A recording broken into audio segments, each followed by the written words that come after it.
യേശുവിൽ സ്നേഹമുള്ള സഹോദരി സഹോദരന്മാരെ, നമ്മുടെ യേശു, നമ്മെ സ്നേഹിക്കുന്ന യേശു, നമ്മെ ഓരോരുത്തരെയും പരിശുദ്ധാത്മാവ് കൊണ്ട് സ്നാനപ്പെടുത്തുന്ന ദൈവമാണ്.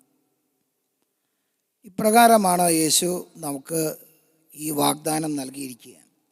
ലൂക്കാസ് സുവിശേഷം 11-ാം അധ്യായം 9-ാം തിരുവചനത്തിൽ അവൻ പറയുകയാണ്, ഞാൻ നിങ്ങളോട് പറയുന്നു, ചോദിക്കുവിൻ നിങ്ങൾക്ക് ലഭിക്കും, അന്വേഷിക്കുവിൻ നിങ്ങൾ കണ്ടെത്തും, മുട്ടുവിൻ നിങ്ങൾക്ക് തുറന്നു കിട്ടും. ചോദിക്കുക എന്ന് യേശു പറഞ്ഞാൽ അതിൻ്റെ അർത്ഥം മറ്റൊന്നുമല്ല, പ്രാർത്ഥിക്കുക എന്നാണ് അതിൻ്റെ അർത്ഥം. ഈ ലോകത്തിൽ ആരൊക്കെ പ്രാർത്ഥിക്കുന്നുണ്ട്? പ്രാർത്ഥിക്കുന്ന ഓരോ വ്യക്തിക്കും ലഭിക്കുന്നതിനെക്കുറിച്ചാണ് യേശു തുടർന്ന് നമ്മളോട് പറയാൻ ആഗ്രഹിക്കുക. യേശു പറഞ്ഞു, നിങ്ങളിൽ ഏത് പിതാവാണ് മകൻ മുട്ട ചോദിച്ചാൽ പകരം തേളിനെ കൊടുക്കുക? നിങ്ങളിൽ ഏത് പിതാവാണ് മകൻ മീൻ ചോദിച്ചാൽ പകരം പാമ്പിനെ കൊടുക്കുക?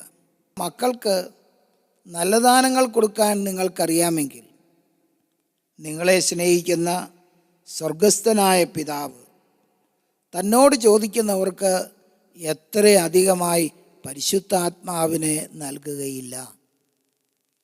ലൂക്കാസ് സുവിശേഷം 11:13 യേശു ഈ വാഗ്ദാനം നമുക്ക് തന്നിരിക്കുകയാണ്. ചോദിക്കുന്നവർക്ക് പിതാവ് പരിശുദ്ധാത്മാവിനെ നൽകും എന്ന് പറഞ്ഞാൽ അതിൻ്റെ അർത്ഥം പ്രാർത്ഥിക്കുന്നവർക്ക് പരിശുദ്ധാത്മാവിനെ നൽകും എന്നാണ്. അതുമല്ലെങ്കിൽ പ്രാർത്ഥിക്കുമ്പോൾ പരിശുദ്ധാത്മാവിനെ ആണ് നമുക്ക് ലഭിക്കുന്നത് എന്നാണ് യേശു പറയാൻ ആഗ്രഹിച്ചത്. അല്ലാതെ നമ്മൾ പ്രാർത്ഥിക്കുമ്പോൾ നമുക്ക് പലപ്പോഴും നമ്മുടെ മനസ്സിൽ ഉള്ള ആഗ്രഹങ്ങൾ പലപ്പോഴും മറ്റു പലതുമാണ്. അതായത് ഭൗതികമായ പല കാര്യങ്ങൾക്കും വേണ്ടിയാണ് നമ്മൾ പ്രാർത്ഥിക്കുന്നതും ചോദിക്കുന്നതും. അങ്ങനെ ഭൗതികമായ കാര്യങ്ങൾക്ക് വേണ്ടി പ്രാർത്ഥിക്കുകയും ചോദിക്കുകയും ചെയ്യുന്നവർ ആകാതെ പരിശുദ്ധാത്മാവിന് വേണ്ടിയിട്ട് ദാഹിക്കുന്നവർ ആകുക എന്നതാണ് യേശുവിൻ്റെ ലക്ഷ്യം. ഒരു വ്യക്തി തൻ്റെ ജീവിതത്തിൽ ദാഹിക്കേണ്ടത് മറ്റെന്തിനേക്കാൾ ഉപരിയായി പരിശുദ്ധാത്മാവിന് വേണ്ടിയിട്ടാണ് ദാഹിക്കേണ്ടത് എന്ന് കർത്താവ് നമ്മളെ പഠിപ്പിക്കാൻ ആഗ്രഹിച്ചു. കാരണം ഒരു വ്യക്തിയുടെ ജീവിതത്തിൽ ഏറ്റവും ആവശ്യമായിട്ടുള്ളത് പരിശുദ്ധാത്മാവിനെയാണ്. ഈ ലോകത്തിൽ നമുക്ക് കിട്ടുന്ന മറ്റെല്ലാ ദാനങ്ങളും നൈമിഷികമാണ്, താൽക്കാലികമാണ്. അത് കുറച്ച് സമയത്തേക്ക് മാത്രമുള്ളതാണ്. എന്നാൽ പരിശുദ്ധാത്മാവിനെ നമുക്ക് ലഭിച്ചാൽ നമുക്ക് എല്ലാമായി. അപ്പോൾ ഒരു വിശ്വാസിയെ സംബന്ധിച്ചിടത്തോളം അവൻ്റെ ജീവിതത്തിലെ ഏറ്റവും പ്രധാനപ്പെട്ട കാര്യം എന്താണ് എന്ന് ചോദിച്ചാൽ പരിശുദ്ധാത്മാവിനെ സ്വീകരിക്കുക എന്നതാണ് ഏറ്റവും പ്രഥമമായ കാര്യം. അങ്ങനെ ആര് പരിശുദ്ധാത്മാവിനെ സ്വീകരിക്കുന്നുവോ, പരിശുദ്ധാത്മാവിനെ സ്വീകരിക്കുന്ന വ്യക്തി ശക്തി പ്രാപിക്കും എന്നാണ് യേശു വാഗ്ദാനം ചെയ്തിരിക്കുക.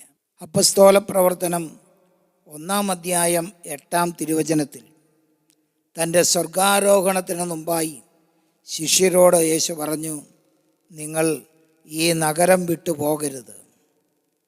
കാരണം ഉന്നതത്തിൽ നിന്നുമുള്ള പിതാവിൻ്റെ വാഗ്ദാനം വരുന്നതുവരെ നിങ്ങൾ ഈ നഗരത്തിൽ തന്നെ ആയിരിക്കുക. ഉന്നതത്തിൽ നിന്നും ശക്തി ധരിക്കുന്നതുവരെ. ഉന്നതത്തിൽ നിന്നുള്ള ശക്തി, ആ ശക്തി മറ്റൊന്നുമല്ല, പരിശുദ്ധാത്മാവ്. അതുകൊണ്ട് യേശു അപ്പസ്തോല പ്രവർത്തനം 1:8 പറഞ്ഞു, പരിശുദ്ധാത്മാവ് വരുമ്പോൾ നിങ്ങൾ ശക്തി പ്രാപിക്കും. അപ്പോൾ നിങ്ങൾ ജെറൂസലേമിലും യൂദയായിലും ലോകത്തിൻ്റെ അതിർത്തികൾ വരെയും നിങ്ങൾ എനിക്ക് സാക്ഷികളാകും. അപ്പോൾ എനിക്ക് സാക്ഷിയായി മാറാൻ നിങ്ങളെ സഹായിക്കുന്ന ശക്തി മറ്റൊന്നുമല്ല, പരിശുദ്ധാത്മാവാണ്. ഈ പരിശുദ്ധാത്മാവിനെ കിട്ടിയാൽ നിങ്ങൾ ശക്തി പ്രാപിക്കും.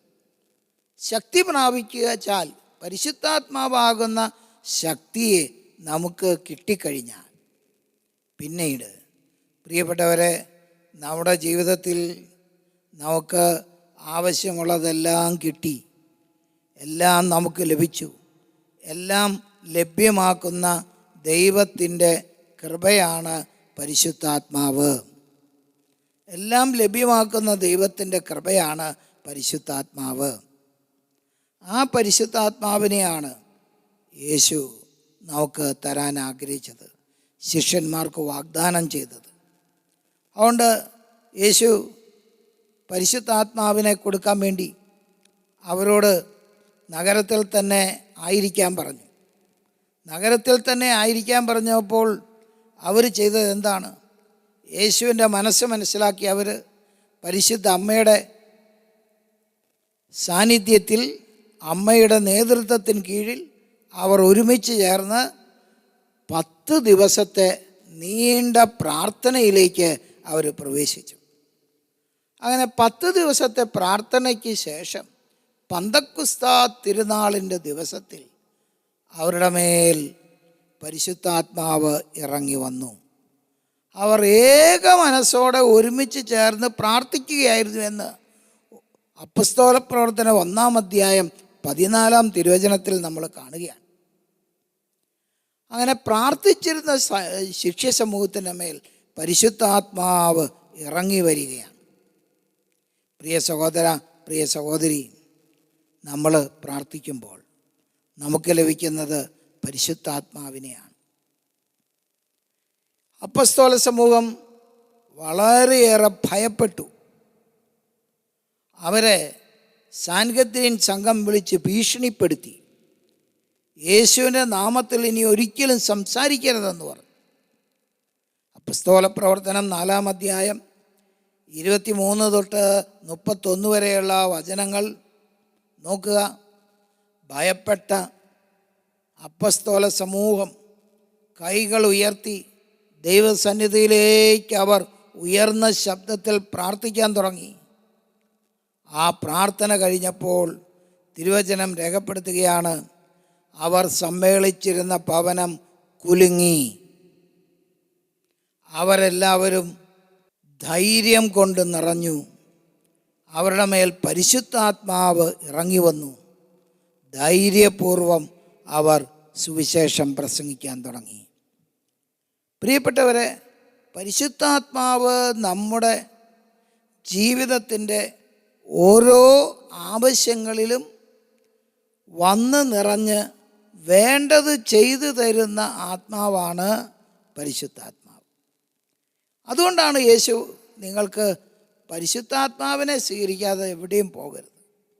മറ്റെന്ത് നിങ്ങൾക്ക് കിട്ടിയാലും അതൊന്നും പരിശുദ്ധാത്മാവിനെ കിട്ടുന്നതിന് തുല്യമാകില്ല. പരിശുദ്ധാത്മാവിനെ സ്വീകരിക്കുക എന്നതാണ് ഏറ്റവും പ്രഥമമായ കാര്യം. അതിനാവശ്യമായ കാര്യം എന്താണ് എന്ന് ചോദിച്ചാൽ, യേശുവിലുള്ള വിശ്വാസവും നിരന്തരമായ പ്രാർത്ഥനയുമാണ്.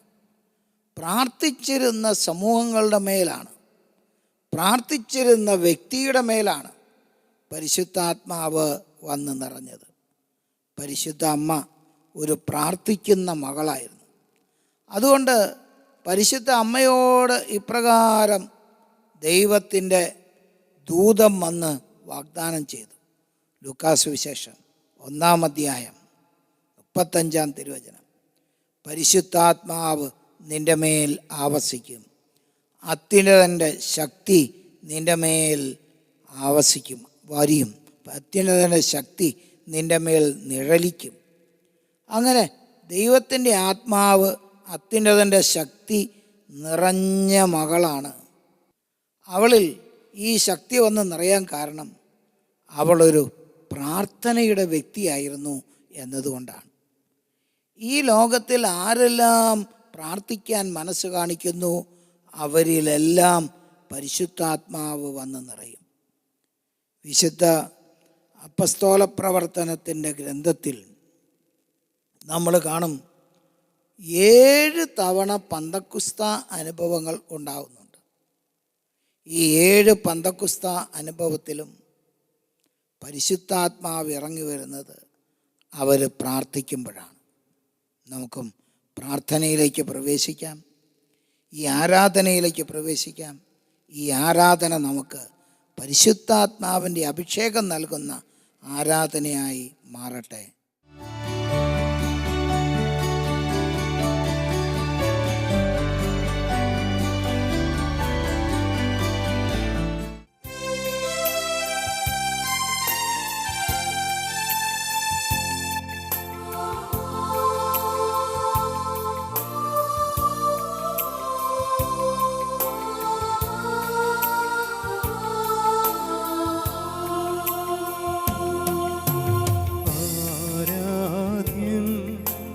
യേശുപരാ വണങ്ങുന്നു ഞാൻ പ്രിയനേ, തേജസ്സേറും നിൻ മുഖമെൻ ഹൃദയത്തിനാനന്ദമേ. ആരാധ്യം യേശുപരാ വണങ്ങുന്നു ഞാൻ പ്രിയനേ, തേജസ്സേറും നിൻ മുഖമെൻ ഹൃദയത്തിനാനന്ദമേ. ഈശോയേ ആരാധന, ഈശോയേ ആരാധന, ഈശോയേ ആരാധന, ഈശോയേ ആരാധന, ഈശോയേ ആരാധന, ഈശോയേ ആരാധന. ഹല്ലേലൂയ, ഹല്ലേലൂയ, ഹല്ലേലൂയ,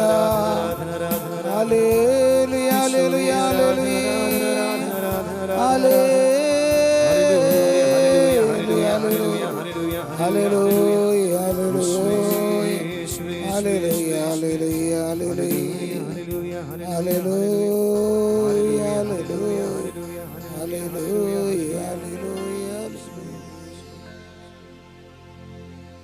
പരിശുദ്ധ പരമ ദിവ്യകാരുണ്യത്തിന് എന്നേരവും ആരാധനയും സ്തുതിയും പുകഴ്ചയും ഉണ്ടായിരിക്കട്ടെ. പരിശുദ്ധ പരമ ദിവ്യകാരുണ്യത്തിന് എന്നേരവും ആരാധനയും സ്തുതിയും പുകഴ്ചയും ഉണ്ടായിരിക്കട്ടെ. പരിശുദ്ധ പരമ ദിവ്യകാരുണ്യത്തിന് എന്നേരവും ആരാധനയും സ്തുതിയും പുകഴ്ചയും ഉണ്ടായിരിക്കട്ടെ. യേശുവിലെ സ്നേഹമുള്ള സഹോദരി സഹോദരന്മാരെ, ദിവ്യകാരുണ്യത്തിൽ എഴുന്നള്ളിയിരിക്കുന്ന ഈശോ യോഹന്നാന്റെ സുവിശേഷം 14-ാം അധ്യായം 16-ാം തിരുവചനത്തിൽ ഇപ്രകാരം നമ്മളോട് അരുളി ചെയ്തു: ഞാൻ പിതാവിനോട് അപേക്ഷിക്കുകയും എന്നേക്കും നിങ്ങളോടുകൂടി ആയിരിക്കുവാൻ മറ്റൊരാശ്വാസദായകനെ അവിടുന്ന് നിങ്ങൾക്ക് തരികയും ചെയ്യും. ഇത് യേശുവിൻ്റെ വാഗ്ദാനമാണ്. എന്നേക്കും നമ്മളോടുകൂടെ ആയിരിക്കാൻ പരിശുദ്ധാത്മാവിനെ, ആശ്വാസദായകനെ തരുമെന്ന് അരുളി ചെയ്ത ദൈവം. പ്രിയപ്പെട്ടവരെ, പരിശുദ്ധാത്മാവായ ദൈവത്തിൻ്റെ സഹായം മനുഷ്യരായ നമുക്കെല്ലാവർക്കും ആവശ്യമാണ്.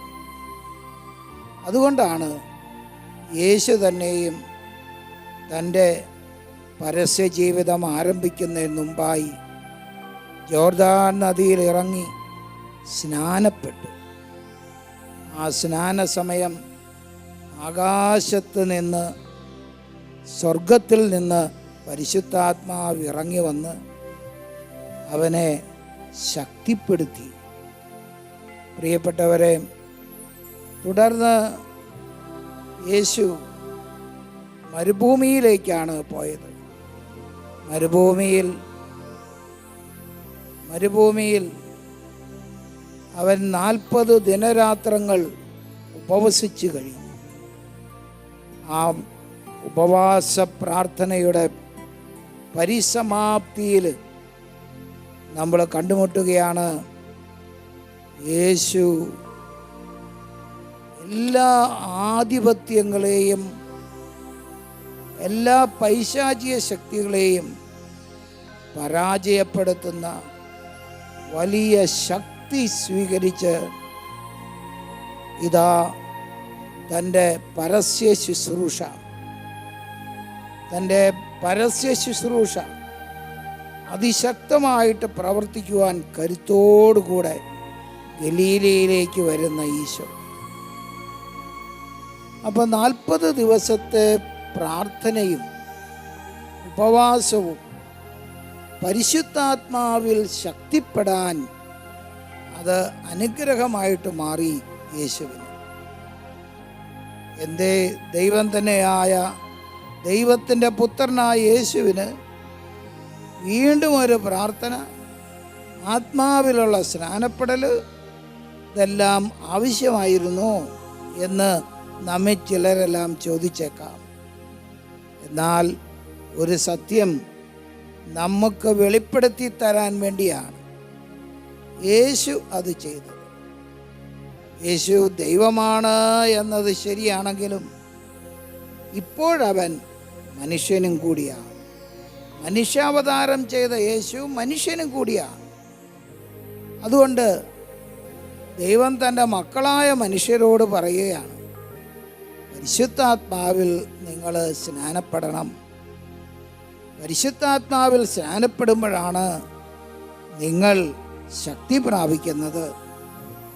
ഈ സ്നാനം നീ സ്വീകരിക്കണമെങ്കിൽ നീ പ്രാർത്ഥനയുള്ള ദൈവാരാധനയുള്ള ഒരു മകനാകണം, ഒരു മകളാകണം. ദൈവാരാധനയുടെ സമയമാണ് യേശു ആത്മാവിനെ സ്വീകരിച്ചതായി വിശുദ്ധ ഗ്രന്ഥത്തിൽ രേഖപ്പെടുത്തിയിരിക്കുന്നത്.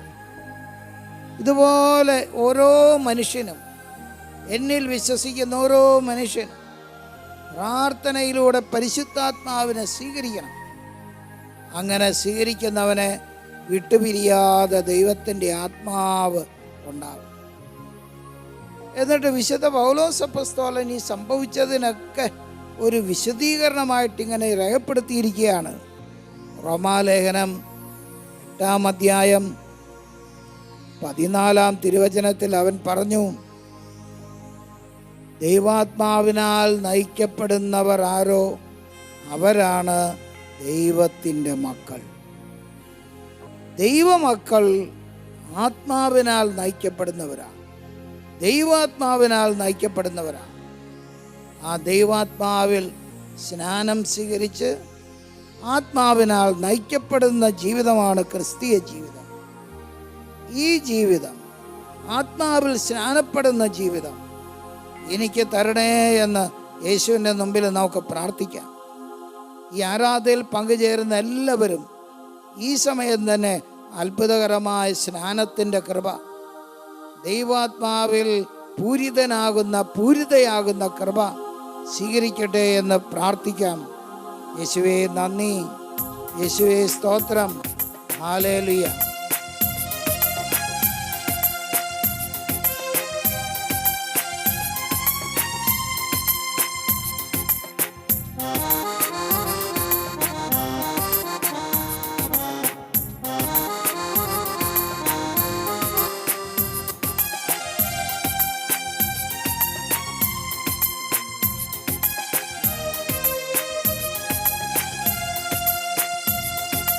ജീവനേകും ആത്മാവേ, പുതുജീവിതമേകും ആത്മാവേ, തീയായി മാറാൻ എന്നിൽ അഗ്നിയയക്കണമേ. ജീവനേകും ആത്മാവേ, പുതുജീവിതമേകും ആത്മാവേ, തീയായി മാറാൻ എന്നിൽ അഗ്നിയയക്കണമേ. ആത്മാവേ എന്നിൽ നീ കത്തിപ്പടരണമേ, ആത്മാവേ എന്നെ നീ തീയായി മാറ്റണമേ. ആത്മാവേ എന്നിൽ നീ കത്തിപ്പടരണമേ, ആത്മാവേ എന്നെ നീ തീയായി മാറ്റണമേ. ആത്മാവേ എന്നിൽ നീ കത്തിപ്പടരണമേ. ആത്മാവേ എന്നെ നീ തീയായി മാറ്റണമേ.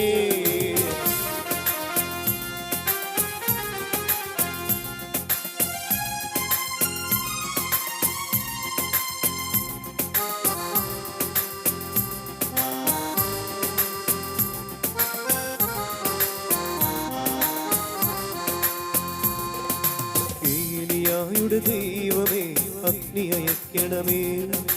ഏലീശായുടെ ദൈവമേ ശക്തി അയക്കണമേ. ഏലിയായുടെ ദൈവമേ അഗ്നി അയക്കണമേ.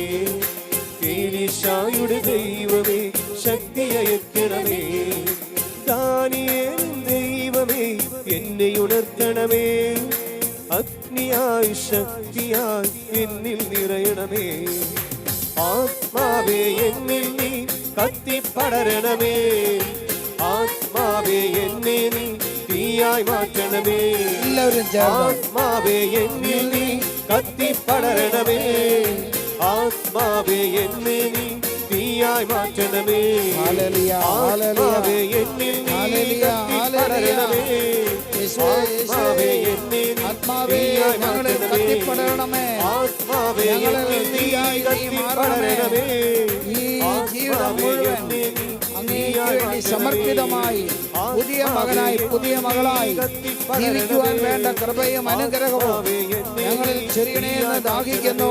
Hallelujah, hallelujah, hallelujah, hallelujah, hallelujah, hallelujah, hallelujah, hallelujah, hallelujah, hallelujah. മുട്ടുകുത്തി കർത്താവിനെ ആരാധിച്ചുകൊണ്ട് അവിടുത്തെ അത്ഭുതകരമായ സൗഖ്യത്തിൻ്റെ ആശീർവാദം നമുക്ക് സ്വീകരിക്കാം.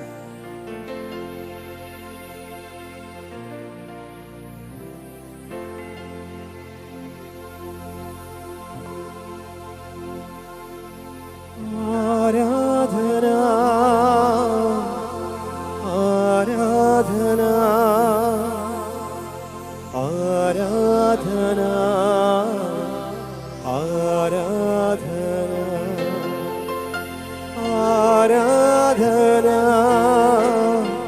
ആരാധന ആരാധന ആരാധന ആരാധന ആരാധന ആരാധന ആരാധന. പരിശുദ്ധ പരമദിവ്യകാരുണ്യത്തിന് എന്നേരവും ആരാധനയും സ്തുതിയും പുകഴ്ചയും ഉണ്ടായിരിക്കട്ടെ. പരിശുദ്ധ പരമദിവ്യകാരുണ്യത്തിന് എന്നേരവും ആരാധനയും സ്തുതിയും പുകഴ്ചയും ഉണ്ടായിരിക്കട്ടെ. പരിശുദ്ധ പരമദിവ്യകാരുണ്യത്തിന് എന്നേരവും ആരാധനയും സ്തുതിയും പുകഴ്ചയും ഉണ്ടായിരിക്കട്ടെ.